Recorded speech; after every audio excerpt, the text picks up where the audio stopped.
Hello guys, जय श्री कृष्णा।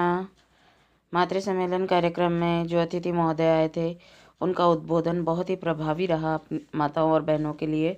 वर्तमान समय में माताओं की भूमिका अपने संतान के प्रति क्या होनी चाहिए, ये समझने के लिए ये उद्बोधन हम सभी के लिए बहुत ही अत्यावश्यक है। तो मैंने उसका एक अलग से ब्लॉग बनाया है जिसमें दोनों अतिथि महोदय जो थे उनका उद्बोधन आप सभी के लिए प्रस्तुत है।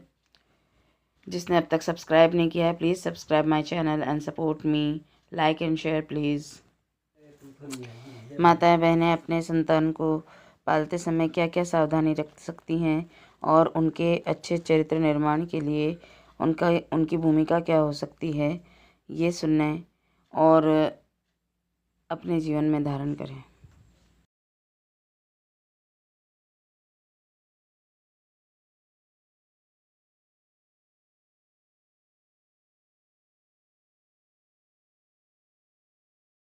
ईश्वर की सर्वश्रेष्ठ कहती है माँ, तो मैं सर्वप्रथम समस्त माताओं को नमन करती हूँ और उसमें केवल आप नहीं, हम सभी एक साथ शामिल होकर बात करेंगे ऐसे उस परम शक्ति मातृ सम्मेलन के लिए।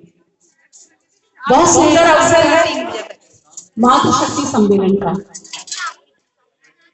क्यों और कैसे, क्या किस प्रकार से हम इस सम्मेलन में चर्चा कर सकते हैं।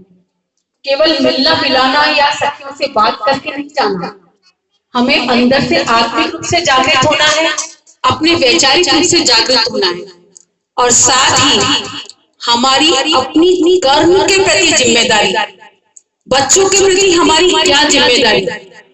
इतना सुंदर वक्तव्य और इतनी सुंदर चर्चा हम निभाते हैं कि हम अपने बच्चों के प्रति पूर्णतया जिम्मेदार हैं।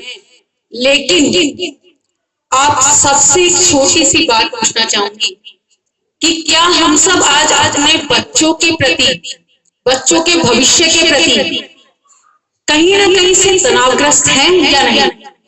आप सब अपने आप, हम बात और चर्चा के रूप में बात करेंगे तो कहीं ना कहीं हमें अपने बच्चों के भविष्य के लिए, बच्चों के चरित्र के लिए, बच्चों के आगे किस प्रकार से उसका कैरियर बनाने के लिए छोटा सा कहीं ना कहीं तनाव हमारे मस्तिष्क में है या नहीं। क्या आप सब इस बात से सहमत हैं?